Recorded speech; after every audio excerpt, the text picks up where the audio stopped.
Welcome to the Confidently Balance Your Hormones podcast.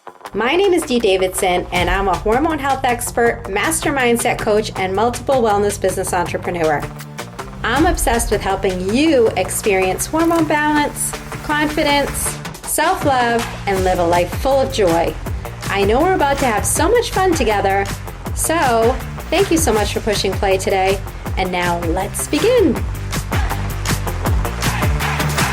Welcome to another episode of Confidently Balance Your Hormones. This is your guide, Dee Davidson. Welcome back to the Confidently Balance Your Hormones podcast, where we look at all things functional health, hormones, vitality, biohacking, everything that has to do with whole health and your well-being. Today, we're going to be talking about a topic that I get asked about a lot. This past week, I probably had it come up 3 or 4 times, and I knew right away this is what we were talking about today. It's the topic of food sensitivity testing. So many people are spending a lot of money, a lot of time, getting really hung up on these food sensitivity tests. And I'm going to answer today the question, is it worth it? Is it accurate? Should you go head first into struggling with eliminating foods? Most of the time, practitioners will tell you to eliminate these foods for 90 days and then reintroduce them to alleviate symptoms such as bloating, fatigue, weight gain, brain fog, even eczema. Let's talk about it. Let's break it all down. And I'm going to share with you why I think food sensitivity testing is just one piece of the puzzle and why gut health is where some of the real answers lie. Gut health is everything, by the way. 70% of your immune system's in your gut. It's your second brain. It has more nerve endings than your brain. There's a lot going on in your gut, and it does come back to gut health a lot of times. With 99.9% of symptoms, we need to look at your gut. Let's start, though, as to covering when food sensitivity testing might be a good idea. I'm not completely against food testing or food sensitivity testing, but there's a time and a place for it. And it might be helpful if you've already done some of the foundational health work. So if we've looked at a gut test, a stool gut test, and we see that your immune system is functioning off, and there's also a marker, by the way, on that stool test that tells us if it might be related to foods, then that might be a next step. However, we really don't need to jump right to a food sensitivity test unless we already have seen what's going on with your gut. And you want to pinpoint specific foods that might be contributing to inflammation as a temporary guide while working on the root cause. So if your immune system's taxed and there's inflammation, and we can see on the gut test that there is something being provoked by foods, then we might want to do that to remove the extra layer of inflammation due to foods. So that is one time. If you're dealing with an autoimmune condition or chronic inflammation and need a clearer starting point of dietary adjustments, that's super important, because a lot of times with autoimmune conditions, there is a piece linked to food intolerances. And so I pause there because there's a difference between food sensitivities and food intolerance. The test that I do, we're going to get to that in a minute, is a little bit different than just looking at things like bananas, apples. I can't do that. It's called an MRT test. I don't think it's as necessary. It's an expensive test. We'll again get to talking more about why I don't think it's necessary. But when it comes to autoimmune conditions, there are some foods that really take it to the next level with autoimmune and really are standing in the way of helping us to heal. And those things are usually corn, dairy, soy, grains, eggs, gluten, those top things. So not necessarily bananas or chicken are the things that we're looking for when it comes to autoimmune. And if we're looking at a lot of inflammation or leaky gut and things like that, and we're trying to heal the gut, we may look at things like chicken, bananas, etc. As you're going to hear me talk, the food's not the issue. So we really need to work on the other pieces. Food sensitivities are not a magic bullet. They don't diagnose the root cause of your symptoms. And jumping straight into a food sensitivity test without addressing gut health can really make things worse. And we're going to talk about the reasons. And I pause again because it's so frustrating that a lot of times this is the first place that practitioners go or that people go thinking, oh, it's a food sensitivity. But food sensitivities are often a symptom, not the root cause. And what I mean by that, well, let's say that your gut is inflamed or your intestinal lining is compromised, a condition that's known to be leaky gut. And I do have an episode probably a couple months back, if you go into the archive and scroll in regard to leaky gut and what that is. You can learn more there if you've heard of it and you're curious or want more information. There is a podcast episode about leaky gut. And also, I believe on my website, confidentlyloveyourself.com, under the learn more and blog, there's also some information on leaky gut. But when that happens, particles of like your undigested food pass through the gut lining and they trigger an immune response because the food is somewhere it's not supposed to be. It's in your bloodstream, basically. And your immune system is wondering what the heck's going on. Why is this food floating around in your body? And so your body starts reacting to these foods as if they're invaders. And that's how you get food sensitivities. So the real issue isn't the food, it's your gut. And if you don't address your gut health problems causing the sensitivities, you can end up in a vicious cycle of inflammation and restriction. And you can restrict the food and feel a little bit better, but then it goes back. And as you can imagine, it's a compounding effect that when we remove and add, you're typically the next round feeling worse and worse and worse, and yet driving yourself crazy, retesting foods. And now you have a longer list of foods that you can't eat. Many times they're the foods that you're eating all the time. And people say, well, why is it all the foods I eat all the time? For the reason that I just explained, that what you're eating is seeping through into your bloodstream and then trying to come back, and your immune system is putting off this signal, and then it ends up on your food sensitivity list. So this is really not the answer.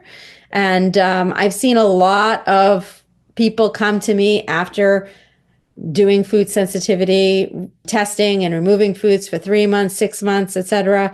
And there's a big danger there on different levels. So to me, your mental health and overall well-being is really important. So people start to get food fear. They don't know what to eat. They just shut down. They're not eating enough. They're not getting enough of the nutrients they need for their body. Sometimes these lists come back really, really long. And then people are they're so overwhelmed by it. So it's too restrictive a lot of times. And there's a long list of off-limit foods that can make eating super stressful and unsustainable.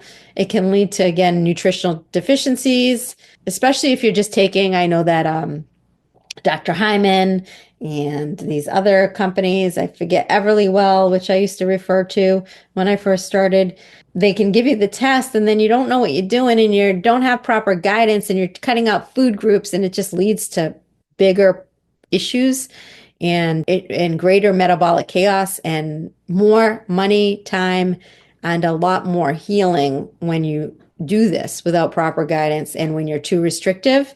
And the mental health impact is really a real thing. Restrictive diets can lead to food fear, like I was saying, social isolation because people don't feel comfortable eating around other people, even eating disorders. And again, you're creating this bigger problem than it needs to be, and it's not the root cause.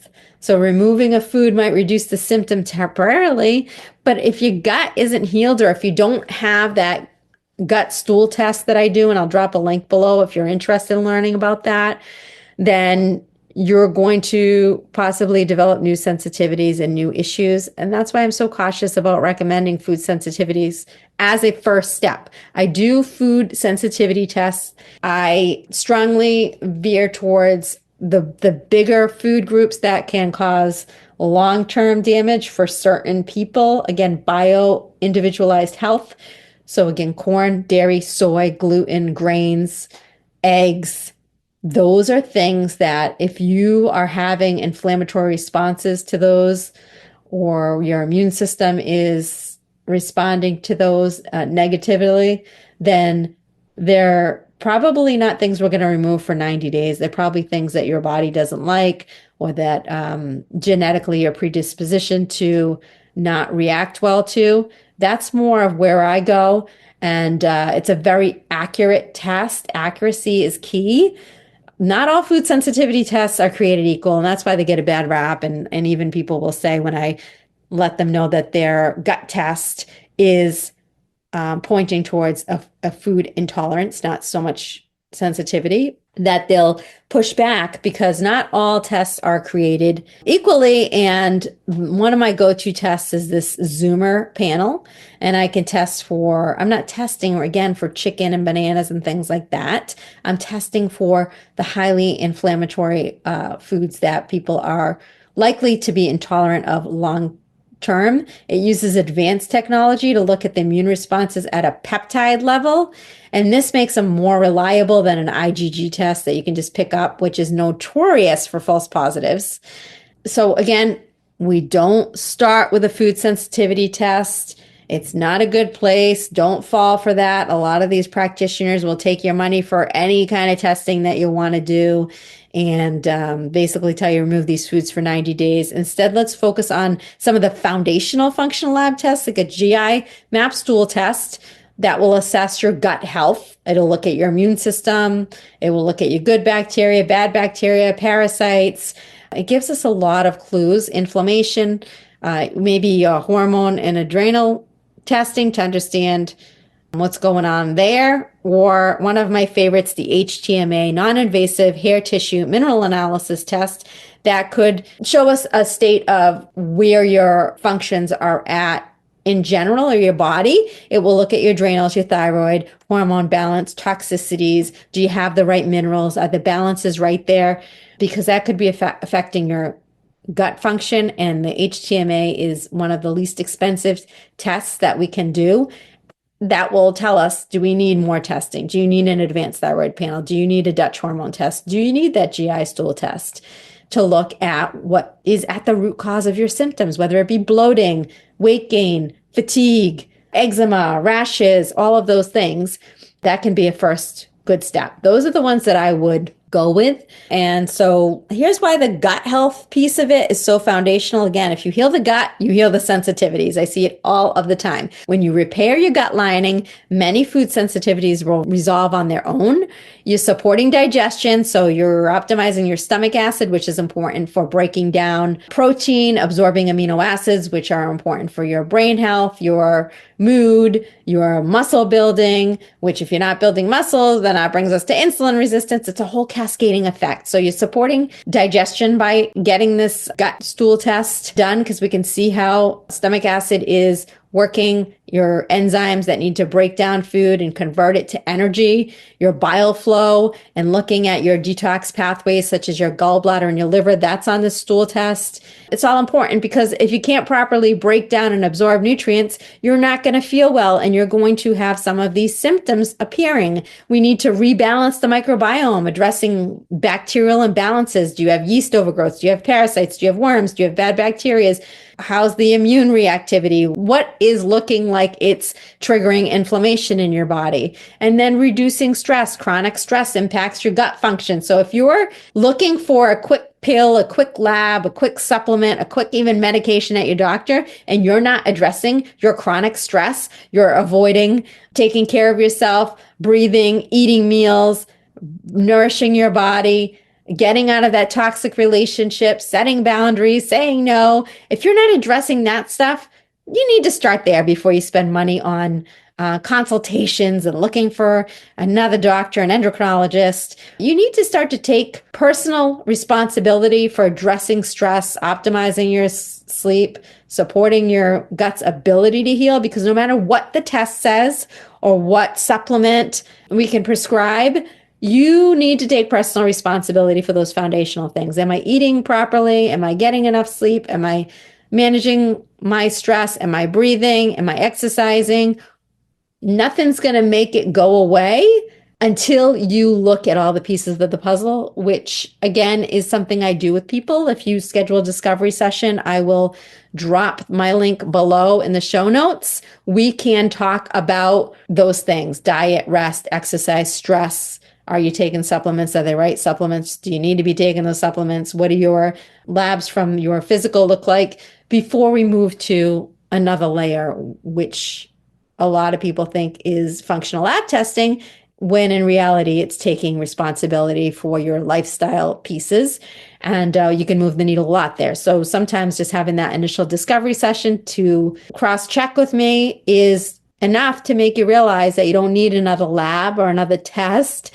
You need to have someone guide you through that and hold you accountable and maybe educate you. Maybe no one's ever taught you about supporting your thyroid health or how to balance your hormones or how to go through perimenopause in a healthy way or postmenopause. And I do that piece of it in addition to functional labs. So with a lot of my clients who've never had anyone there to help them, educate them, because it can take a lifetime of learning. And I know that you all have kids to take care of, jobs to go to, households to run. I have researched this stuff and educated myself, and I geek out on it. And mostly daily, I'm learning something new and keeping up with the latest and greatest science. For 3 decades now, I have done all of that legwork, and I also understand that it's bio-individualized. So I will look at you as the unique individual that you are, and then hold your hand and take you through the steps of where the vital voids are, where the healing opportunities are, what things you might need to do or not do without any functional lab testing. So reach out and schedule a consult so that we can go through that. And some of my final thoughts here. The bottom line, food sensitivity testing can be helpful, sure, but only if it's done right. If you do the right tests, if you already know you need a food sensitivity test based on your gut health or your immune system.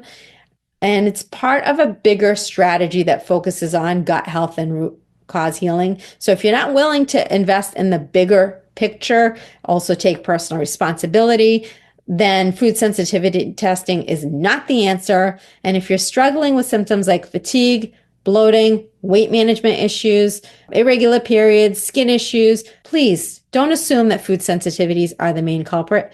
They're not. I'm just going to say they're not. Instead, think about what's happening inside your gut. Focus on the foundational healing first. And if you're ready to get started or you have questions about how to approach your health holistically, mind, body, soul, let's connect. You don't have to figure this out alone.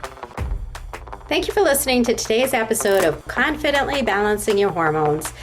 If you enjoyed today's episode, I'd love for you to share it with a friend and also hit follow at the top of this podcast. If you have a couple of minutes and you can leave a quick review, it will help other women in need find this podcast.